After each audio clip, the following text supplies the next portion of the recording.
አሁን ማን ያምነኛል? ሰርጉን እንደዛ እንደ ንጉስ ደግሶ ሰርጉን ቪዲዮ ማውጫ በራቱ 2 ዓመት ሆኖ ሲባል ስማ አንተ ቶማስ ና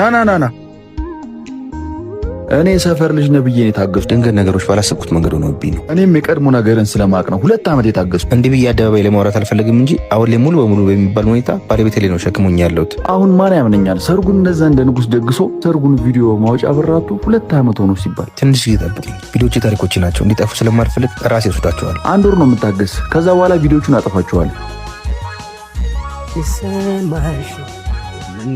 ደግሞ ልትሄጂ ነው?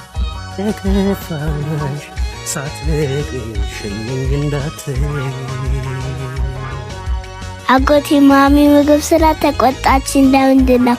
የኔ ቆንጆ ትንሽ ስራ ቦታ ተናዳ ነው። እሺ አሁን ሰርተን ትበላላችሁ። አስገመትሽኝ በሰው ወራት እኔ ሳገባክ እንዳባወራ ቤትክንም እኔንም እንድደግፍ እንጂ ወንድም እንዲቃል አላሳድግ አይደል? የምትናገሪው ግን ታውቆሻል። በደንብ አውቀዋለሁ።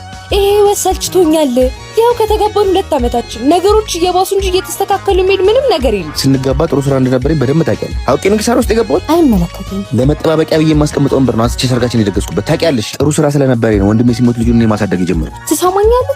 የራሴ ልጅ የተረጋጋ ህይወት ፈልጋለሁ። አሁን አርግዣለሁ። ልጅን በእንደዚህ አይነት ህይወት መውለድ አልፈልግም።